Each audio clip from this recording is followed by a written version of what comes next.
Hello, good morning students. Navneet education में सभी का स्वागत है। आज हम थर्ड लेक्चर बायोकेमिस्ट्री में स्टार्ट करेंगे, जिसमें हम मोनोसेकेराइड्स के बारे में डिस्कशन करेंगे। तो स्टूडेंट्स, मोनोसेकेराइड्स की अगर हम बात करते हैं तो क्या है, एक तरीके से सिंपल शुगर है, सिंगल शुगर है।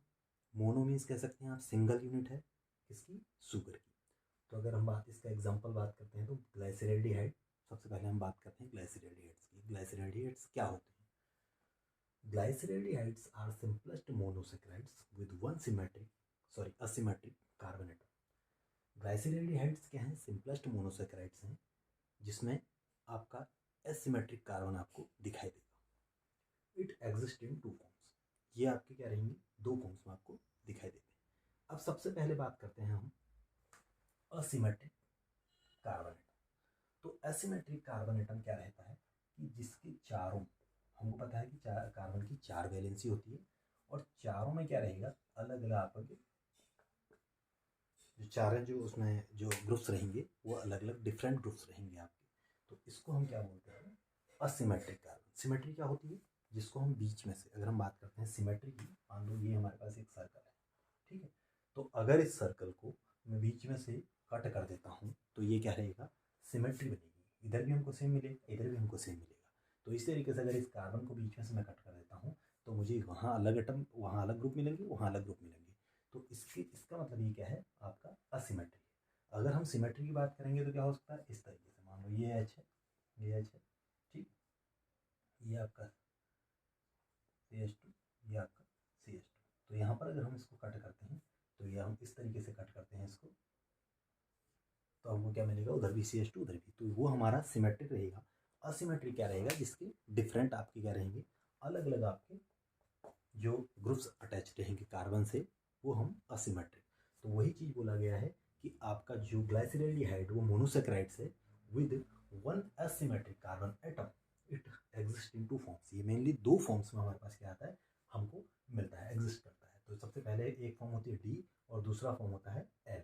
तो both are mirror image of each other. और जो डी और एल है उसको हमने कैसे डिस्कशन, उसको हमने कैसे वो डिफर कर रहे हैं आपस में, वो वेरी कर रहे हैं मिरर इमेज की वजह से। क्योंकि अगर हम डी को रखते हैं और मिरर के सामने रखते हैं तो जो एल हमको मिलेगा, जो मिरर इमेज मिलेगी, वो हमको एल मिलेगी।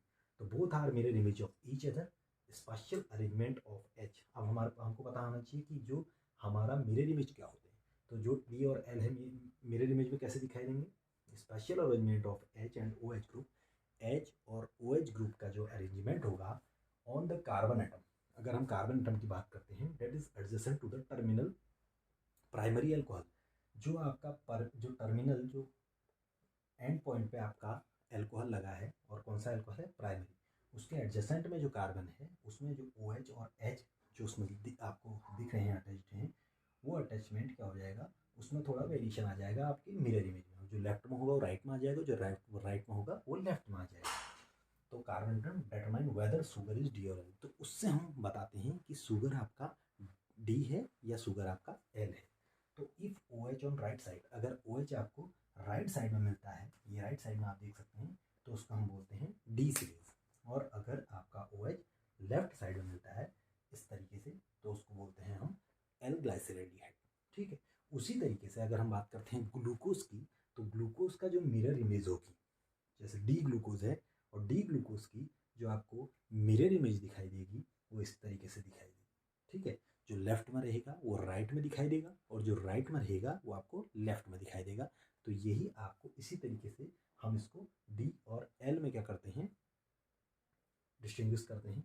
ये इसी वजह से अलग अलग आपको दिखाई देते हैं। तो इसी वजह से हम इसको डी और एल कैटेगरी में अलग अलग रखते हैं।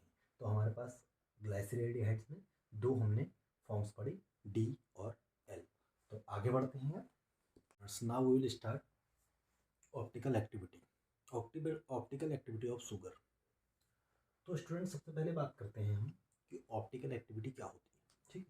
तो जहाँ तक ऑप्टिकल एक्टिविटी की बात आ रही है तो इसका मतलब कहीं ना कहीं लाइट से रिलेटेड है, ठीक है। कहीं ना कहीं लाइट की एक्टिविटी, जो लाइट की वजह से जो कुछ चीज़ें, जो लाइट में चेंजेस आ रहे हैं, उसमें हम उस किसकी वजह से, किसी सॉल्यूशन, किसी पर्टिकुलर जो आपका सब्सटेंस है उसकी वजह से, तो उसको हम ऑप्टिकल एक्टिविटी ऑफ शुगर। तो शुगर की ऑप्टिकल एक्टिविटी किस तरीके से है? तो optical activity is a characteristic feature, ये करेक्टरिस्टिक फीचर है of compound with asymmetric carbon.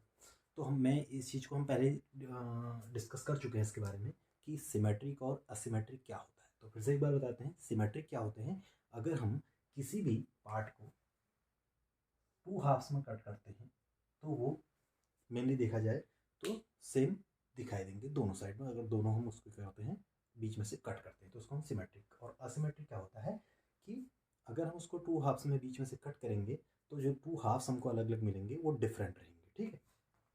तो अगर हम बात करते हैं ऑप्टिकल एक्टिविटी की, तो असिमेट्रिक कार्बन को हम कई बार क्या बोलते हैं, कायरल कार्बन भी बोलते हैं। असिमेट्रिक कार्बन क्या होता है, जैसे कार्बन है और उसमें अलग अलग आपके क्या लगे रहेंगे, ग्रुप्स लगे रहते हैं, एक्स वाई जेड और ए, ठीक। तो ये सारे क्या हैं आपके, ये जो कार्बन रहेगा इसको हम बोलते हैं कायरल कार्बन। इसको हम क्या बोलते हैं, कायरल कार्बन। ये कायरल कार्बन है और इसको हम बोल सकते हैं असिमेट्रिक कार्बन। इसको हम असिमेट्रिक कार्बन भी बोल सकते हैं। अब इसमें हम बात करते हैं, अगर हम किसी भी प्लेन पोलराइज लाइट या beam of plane polarise light, ठीक, उसको हम पास करते हैं solution of optical isomer. Optical isomer के सॉल्यूशन से हम उसको पास कराते हैं तो हमको क्या मिलेगा, या लाइट का डायरेक्शन कहाँ को लेफ्ट में मिलेगा या आपको राइट में मिलेगा। तो इसका मतलब ये राइट में जाएगा या लेफ्ट में जाएगा। जो लाइट का जो प्लेन पोलराइज लाइट है, अगर उसको हम इस सॉल्यूशन से पास कराते हैं तो हमको क्या मिलेगा, ये लेफ्ट में या राइट में रोटेट करेगा हमारी लाइट को। जो हमारी प्लेन पोलराइज लाइट है उसको लेफ्ट में और लाइट या उसको राइट में आपका क्या करेगा, रोटेट करेगा। और इस प्रॉपर्टी की वजह से हम क्या करते हैं, इस प्रॉपर्टी को हम क्या बोलते हैं, ऑप्टिकल एक्टिविटी बोलते हैं। और द टर्म, और जो इसमें जो टर्म हमको मिलेगा, जैसे उसने राइट डायरेक्शन में उसने प्लेन पोलराइज लाइट को रोटेट किया तो उसको हम बोलते हैं डेक्स्ट्रो रोटेटरी। इसको हम क्या बोलेंगे, डेक्स्ट्रो रोटेटरी। और अगर उसने जो प्लेन पोलराइज लाइट है, अगर उस सॉल्यूशन ने लीवो रोटेटरी, अगर उसने लेफ्ट साइड में उसको रोटेट किया लाइट को, तो उसको हम बोलते हैं लीवो रोटेटरी। उसको हम बोलते हैं लीवो रोटेटरी।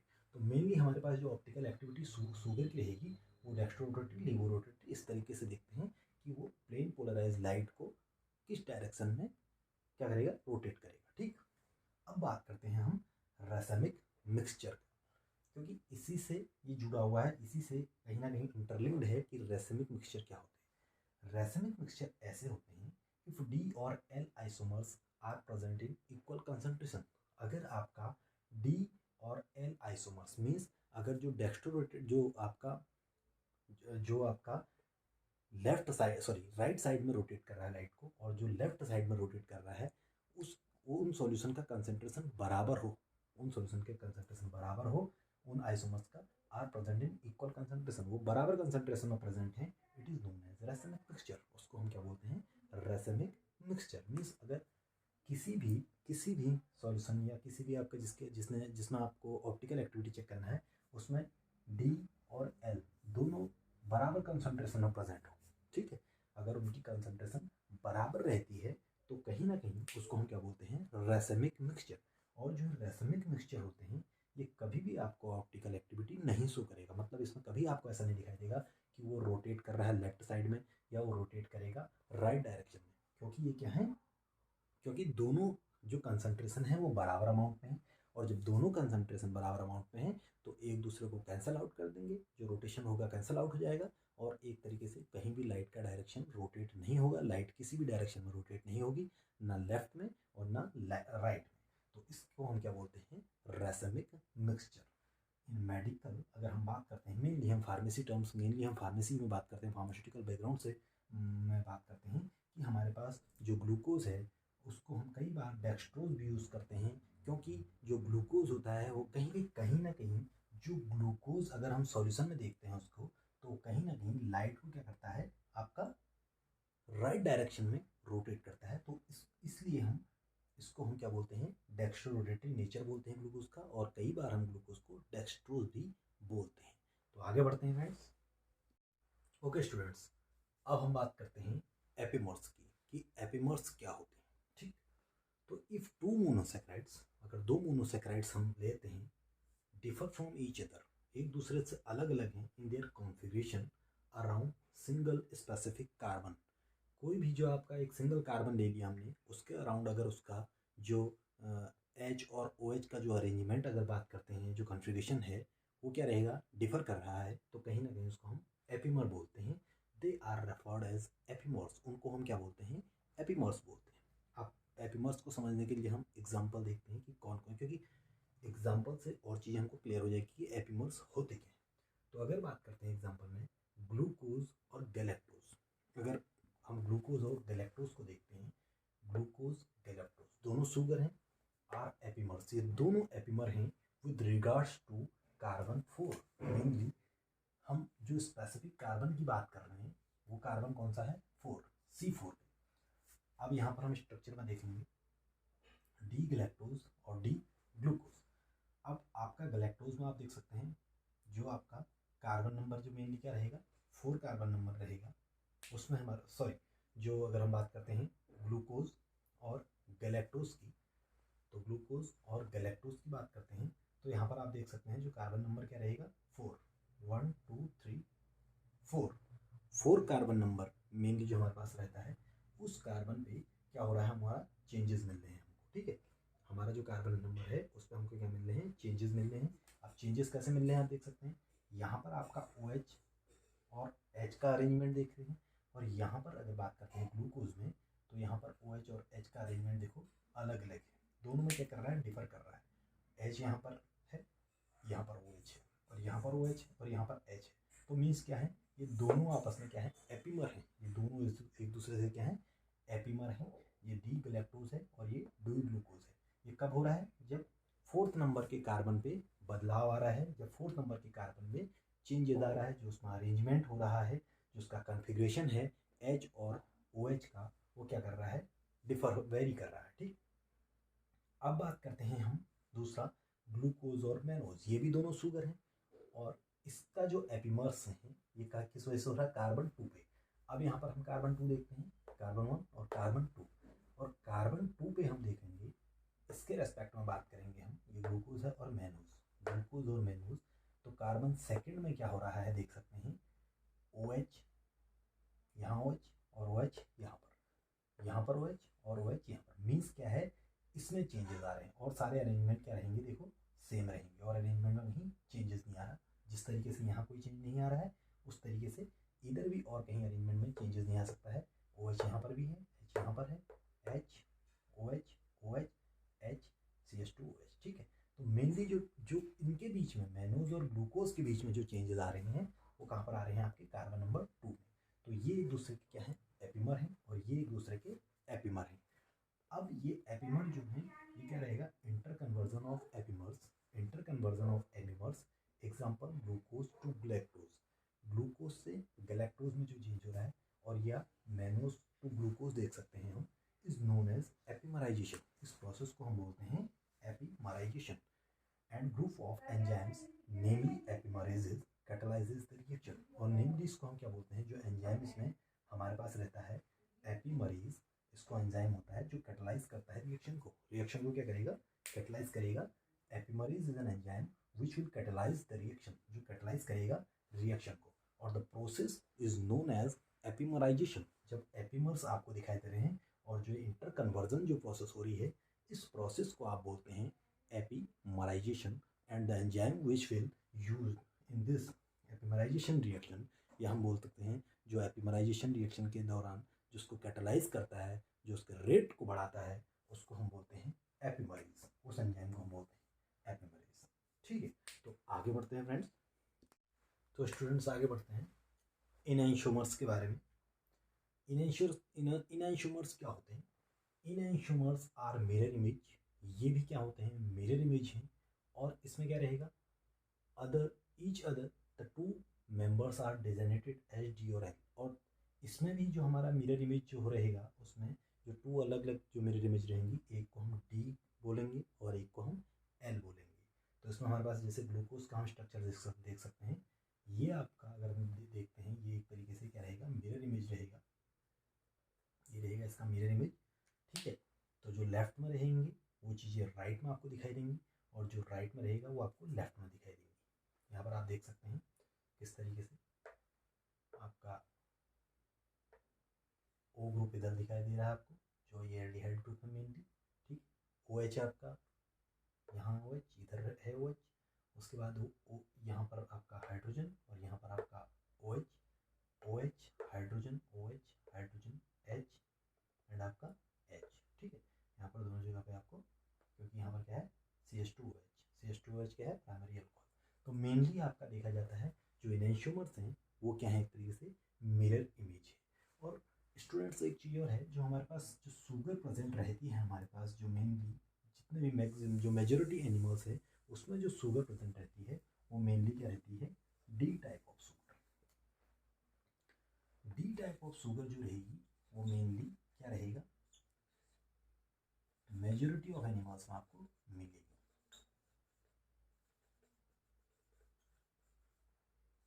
मेजोरिटी ऑफ एनिमल्स में आपको डी टाइप ऑफ शुगर मिलेगी।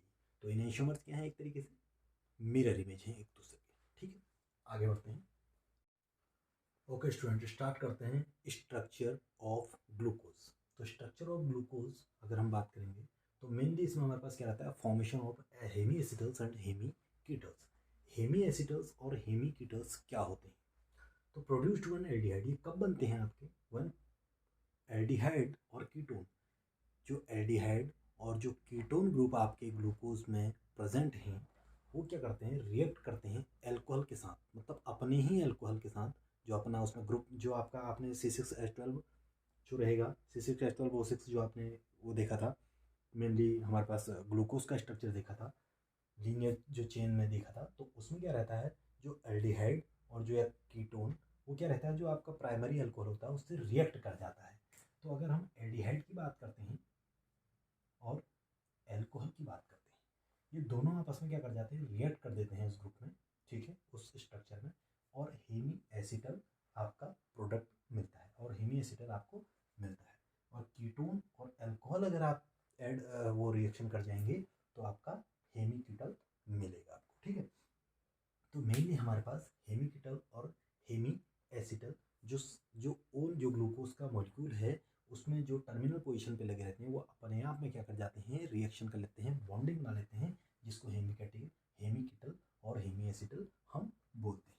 तो the hydroxyl group of monosaccharide, जो हाइड्रोक्सिल ग्रुप OH है, can react with its own aldehyde, वो अपने ओन एल्डिहाइड ग्रुप जो है उसमें CH2 या कीटोन, C आपका double bond O ketone group, ये आपका कीटोन है, ये एल्डिहाइड, ये आपस में जो अपना अल्कोहल है, जो प्राइमरी हमारे पास मेनली जो अल्कोहल रहता है उसके साथ ये रिएक्ट कर जाता है, तो हमको हेमी एसिटल और हेमी कीटल मिलता है।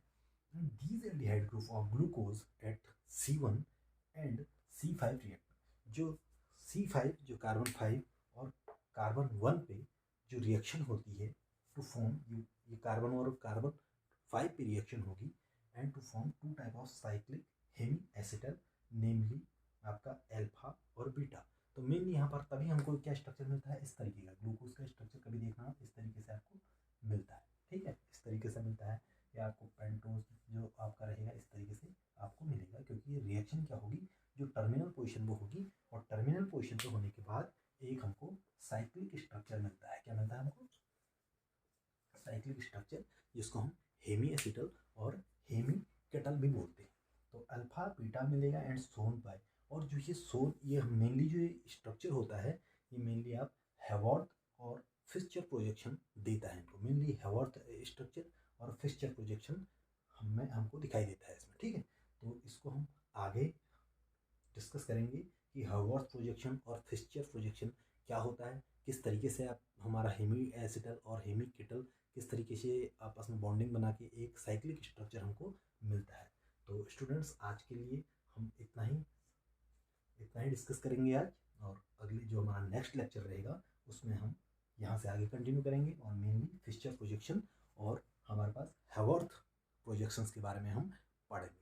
तो फ्रेंड्स, आपको अगर इस लेक्चर में कोई डाउट या कोई ऐसी क्वेरी रहती है तो आप कमेंट करें, और अगर आपको लेक्चर बहुत पसंद आया और कुछ नॉलेजेबल चीज़ें आपके पास शेयर हुई तो आप इसको ज़रूर शेयर करें और कमेंट करें, लाइक करें एंड सब्सक्राइब करें।